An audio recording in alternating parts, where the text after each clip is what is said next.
এটা আমার মেয়ে। আরে বাবু, এরা দুজনেই আমার বান্ধবী। এদের দুজনের মধ্যে যে কোনো একজনকে আমি তোমার মা বানাতে চাই। এবার তুমি ডিসাইড করবে যে কে তোমার মা হওয়ার যোগ্য, এ জিয়া আর এ শ্রুতি।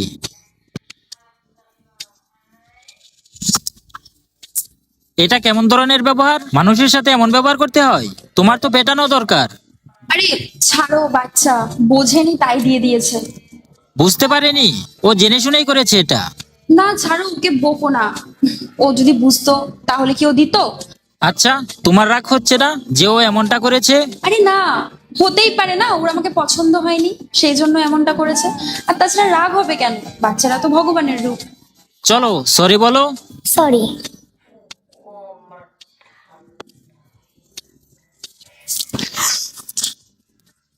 আরে এটা কেমন ধরনের ব্যবহার?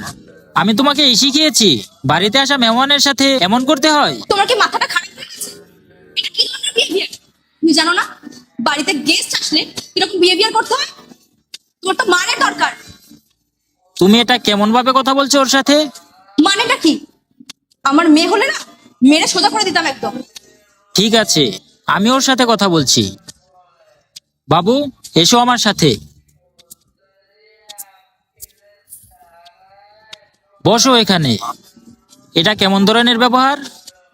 ওরা বাইরে থেকে আসা গেস্ট, ওরা কি ভাববে যে আমি তোমাকে এইসব শিখিয়েছি? তার আগে তুমি কি চাও তোমার মা 100 বছর বেঁচে থাকো?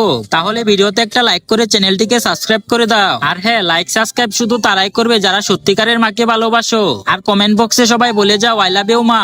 কিন্তু বাবা, তুমি তো বলেছিলে এই দুজনের মধ্যে একজনকে চুজ করতে, সেই জন্যই তো আমি এরকম করেছি। আমি ঠিক বুঝতে পারলাম না।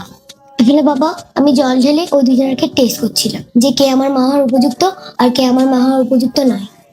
আচ্ছা, এই ব্যাপার। তাহলে তুমি তো নিশ্চয়ই জি আন্টিকেই পছন্দ করবে।